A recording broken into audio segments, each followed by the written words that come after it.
Assalamualaikum warahmatullahi wabarakatuh. Mari kita dukung dakwah digital Masjid Iqomah UIN Sunan Gunung Jati Bandung dengan memberikan subscribe, like, dan share. Mudah-mudahan menjadi berkah untuk kita semua. Assalamualaikum warahmatullahi wabarakatuh. Ashhadu an la ilaha illallah wahdahu la syarika lah syahadatan tunji biha man yaqulun wa ashhadu anna Muhammadan abduhu wa rasuluh alladhi bida'watihi fazal muti'un. Allahumma salli ala sayyidina Muhammadin wa ala alihi wa ashabihi ila yaumin la yanfa'u malun wala banun. Amma ba'd, ayyuhal hadirun al-kiram, ittaqullah haqqa tuqatih wa la tamutunna illa wa antum muslimun. Faqad qala Allah Ta'ala fi kitabihil karim wa huwa asdaqul qailin, a'udzu billahi minasy syaithanir rajim, wa basyyiris sabirin alladzina idza asabathum musibah qalu inna lillahi wa inna ilaihi raji'un. Shadaqallahul azim wa nahnu ala dzalika minasyahidin wasyakirin walhamdulillahi rabbil alamin. Hadirin sidang Jumat yang berbahagia, dari sekian anjuran keagamaan yang disampaikan oleh para pemuka agama dalam menghadapi musibah pandemi COVID-19 ini adalah bersabar. Di samping tentu anjuran-anjuran yang lainnya, tapi tema sabar sepertinya termasuk tema yang dominan. Hampir setiap hari kita mendengar penuturan tentang sabar. Tetapi sangat disayangkan bahwa pembahasan tentang sabar itu lebih banyak ditempatkan dari perspektif anjuran, perspektif akhlak mahmudah,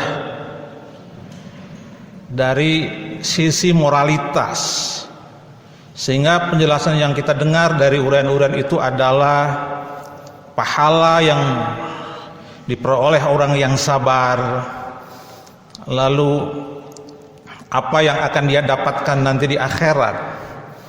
Bahkan sebagian besar imbalan untuk bersabar itu terkait dengan eskatologis, sesuatu yang akan datang.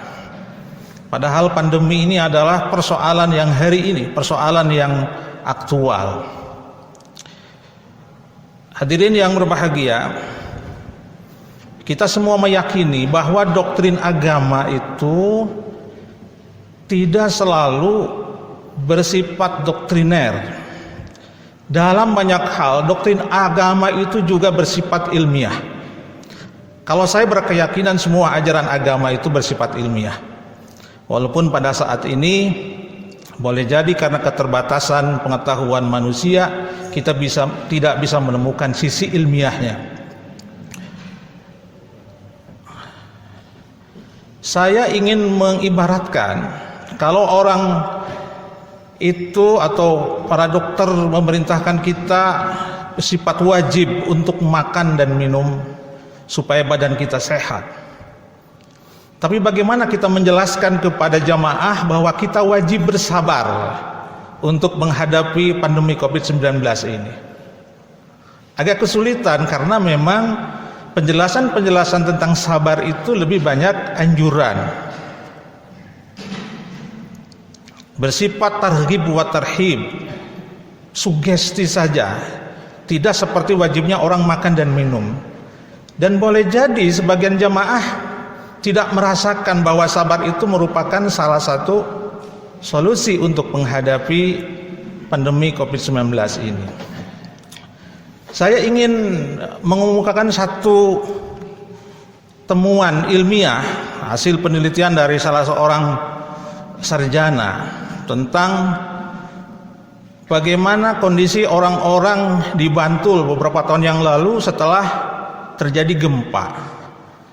Dalam istilah psikologinya ini disebut dengan post syndrome grow atau sindrom setelah terjadi gempa.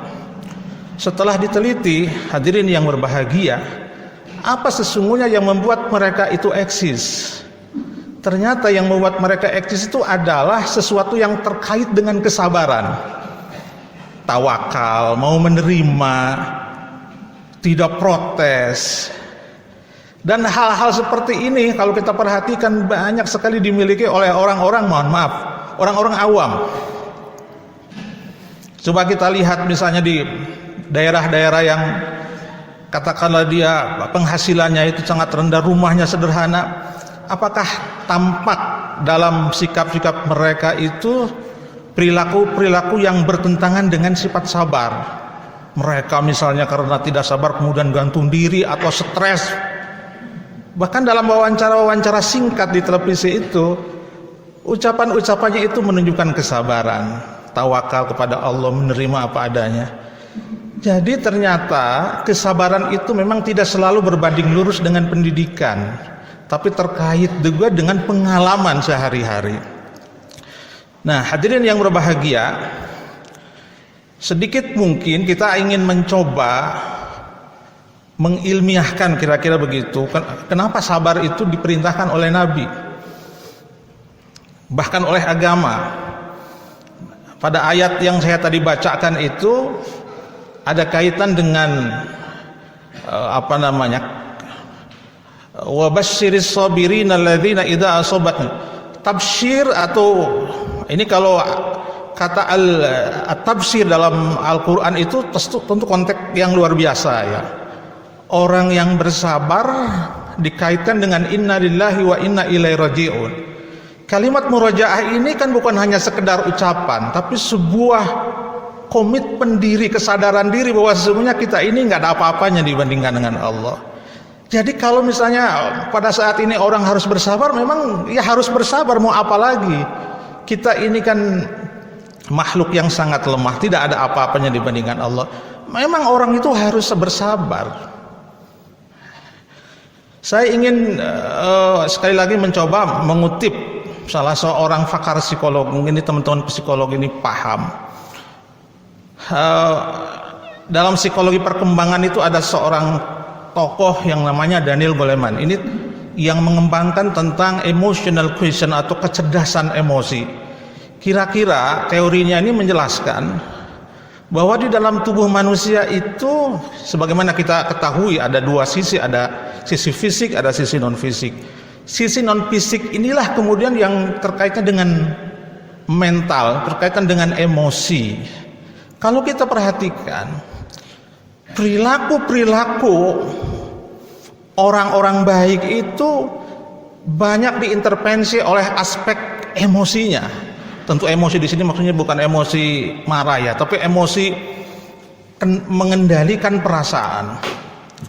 Nah, kata teori Daniel ini saya hanya mengutip saja. Dalam pembahasan psikologi itu jarang itu dibahas tentang emosi seseorang. Padahal sesungguhnya emosi itu merupakan bagian yang terpenting dari seseorang. Nah, dalam teori itu dijelaskan bahwa kesuksesan seseorang itu ternyata lebih banyak ditentukan oleh aspek kecerdasan emosionalnya dan tentu kecerdasan spiritualnya. Dalam keputusan penting yang dilakukan oleh pejabat-pejabat publik, saya kira termasuk juga mungkin kita, keputusan itu tidak selalu melulu diputuskan secara rasional. Pasti di sana ada intervensi emosionalnya, bagaimana mengendalikan emosi. Jadi dalam teori ini orang itu akan menjadi sukses, orang itu akan bisa menghadapi persoalan dengan baik kalau emosi dirinya itu bisa dikendalikan. Inilah yang dalam bahasa agama itu dengan sabar. Coba bayangkan hari ini, kalau kita mungkin PNS tidak begitu merasakan ya, karena gaji kok kita terima. Bagaimana tetangga-tetangga kita yang dia usahanya harus tutup, kemudian dia tidak mempunyai masukan income, sementara kebutuhan terus bertambah, boleh jadi. Apa yang harus dia lakukan? Tiada lain adalah mengendalikan emosinya. Jadi luar biasa.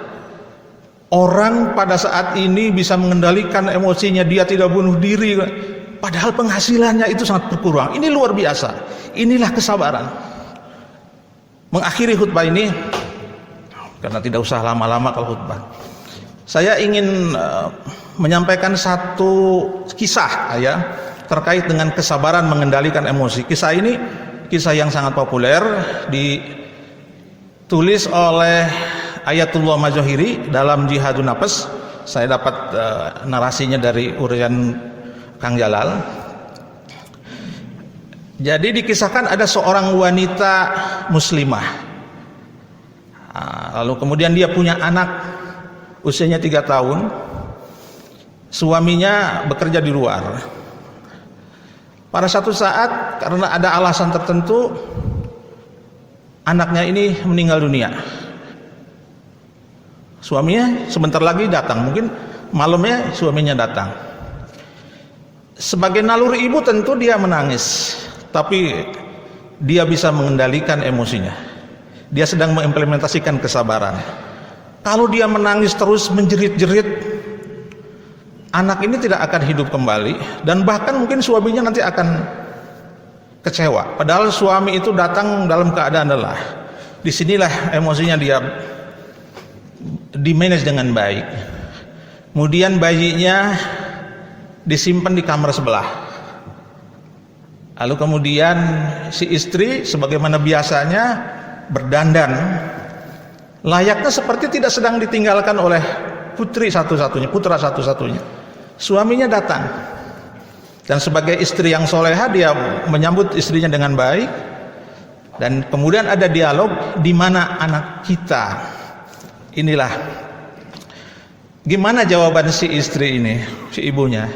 Dia katakan, abi, ayah, papa atau apalah, abah, bayi kita, anak kita dalam keadaan yang lebih baik. Tidak berbohong, betul kan? Karena anak itu ada di surga. Sekarang akang istirahat saja. Kemudian si istri melayani seperti biasalah gitu ya, masih makan, kemudian tidur. Kemudian besoknya suaminya biasa kamu ke masjid. Setelah mandi segala macam, kemudian istrinya disinilah kemudian hebatnya. Kata si istri, Kang mau bicara sebentar sebelum ke masjid. Bagaimana? Kalau seandainya kita dititipkan barang selama 3 tahun, lalu oleh orangnya itu, pemiliknya itu mau diambil, kira-kira oleh akang dikasih enggak? Ya harus dikasih, kita akan zalim.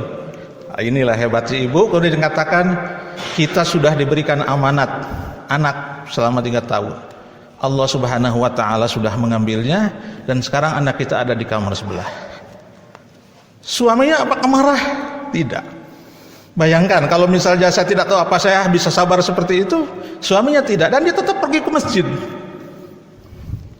Luar biasa. Lalu kemudian riwayat ini ceritanya pada masa Nabi. Begitu sampai di depan masjid, Rasulullah kemudian menyambutnya. Kemudian kata Rasulullah kepada orang itu, kabar gembira untuk kalian pada malam tadi. Jadi Allah subhanahu wa ta'ala ngasih tahu kepada Rasulullah bagaimana kesabaran suami dan istri itu dalam menghadapi musibah kematian atau kewafatan putrinya. Kita adalah orang-orang yang berpengetahuan tentu, sehingga insya Allah kita akan menghadapi segala persoalan musibah yang kita hadapi dengan kecerdasan emosi. Mudah-mudahan Allah subhanahu wa ta'ala memberikan hidayah kepada kita semua. Barakallahu li wa lakum.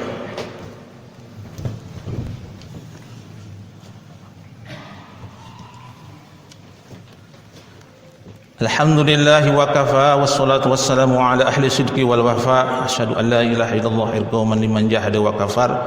Wa asyhadu anna Muhammadan abduhu wa rasuluhu sayyidul bashar. Allahumma salli ala sayyidina Muhammadin wa ala alihi wa ashabihi ajma'in. Amma ba'd, ayyuhal hadirun al-kiram, ittaqullah la'allakum tuflihun. Inna Allah malaikatahu yusalluna ala nabi ya ayyuhalladzina amanu sallu alaihi wa sallimu taslima. Allahumma salli ala sayyidina Muhammadin warhamna ma'hum birahmatika ya arhamar rahimin amin ya rabbal alamin. Allahumma ighfir lil muslimina wal muslimat wal mu'minina wal mu'minat al ahya'i minhum wal amwat. Allahumma sallimna wal muslimin wa afina wal muslimin wa qina wa iyyahum minad dunubi والطاعون. اللهم اجعل من الذين صبروا اللهم اجعلنا من الصابرين.